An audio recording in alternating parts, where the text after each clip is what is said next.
கிறிஸ்துவுக்குள் பிரியமுள்ள சகோதர சகோதரிகளே, பலந்தரும் தேவன் எபிசோட் 1195 கர்த்தரை துதிக்கிறேன், மகிமைப்படுத்துகிறேன். இந்த நாளிலும் சங்கீதம் 119 176 நான் வாசிக்கின்றேன். காணாமல் போன ஆட்டை போல வழிதப்பி போனேன், உமது அடியேனை தேடுவீராக, உமது கற்பனைகளை நான் மறவேன். சங்கீதக்காரன்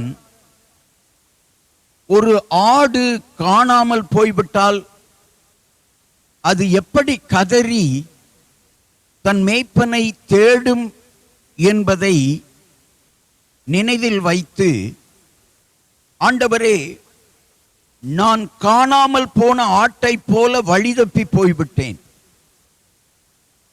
என்னை தேடி கண்டுபிடித்து உம்முடைய மந்தையிலே சேர்ப்பீராக,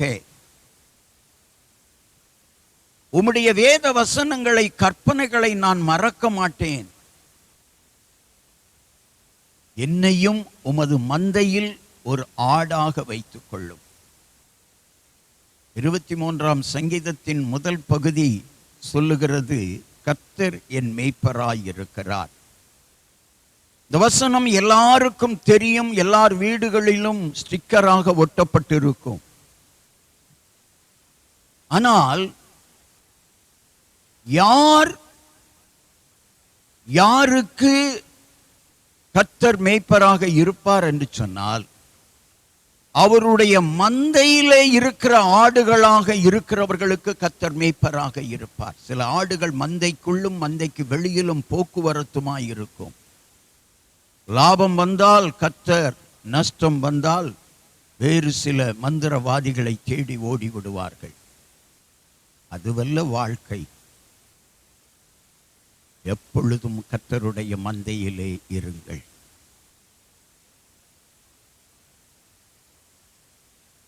தொண்ணூத்தி 9 ஆடுகள் தன்னுடன் இருப்பதை காட்டிலும் காணாமல் போன ஒரு ஆட்டிற்காக மேய்ப்பன் அங்கலாய்ப்பதை போல ஆண்டவர் காணாமல் போன, வழிதப்பி போன மனிதர்களுக்காக இன்றைக்கும் அவர் பரிதபித்துக் கொண்டிருக்கிறார், அவர்களை தேடிக் கொண்டிருக்கிறார்.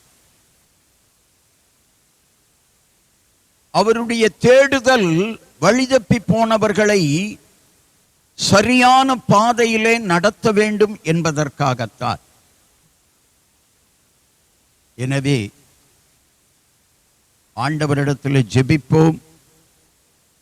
வழிதப்பி போனவர்கள் ஆண்டவரிடத்தில் வர வேண்டும். வழி விலகி போனவர்கள் ஆண்டவரிடத்தில் வர வேண்டும். நிச்சயமாக ஆண்டவர் அவர்களை ஆசீர்வதிப்பார், கனம் பண்ணுவார். கண்களை மூடி ஜெபிக்கலாம். எங்களை நேசிக்கிற நல்ல தகப்பனே, ஒரு மனிதனுக்கு 100 ஆடுகள் இருந்து ஒரு ஆடு காணாமல் போய்விட்டார். 99 ஆடுகளை காட்டிலும் அந்த காணாமல் போன ஆட்டை தேடி தேடி தேடி தேடி திரிவதை போல நீர் வழிதப்பி போன ஒவ்வொருவரையும் ஆண்டவரே உம்முடைய நல்வழியிலே கொண்டு வருவதற்காக பிரயாசம் பட்டு கொண்டிருக்கிறேன். காணாமல் போன ஆட்டை போல இருக்கிற என் அன்பு சகோதரனே, சகோதரியே, ஆண்டவருடைய மந்தைக்குள்ளே வா. கர்த்தர் உன் மேய்ப்பராய் இருப்பார். அவர் உன்னை தேடுகிறார், தன் மந்தைக்குள்ளே சேர்க்கும்படியாய். விலகி போவாயானால் சாத்தான் உன்னை கையில் எடுத்து விடுவான். கர்த்தருடைய மந்தைக்குள்ளே வா. கர்த்தர் உன் மேய்ப்பராய் இருப்பார். இயேசுவின் நாமத்தில் ஜெபிக்கிறேன் பிதாவே, ஆமென், ஆமென்.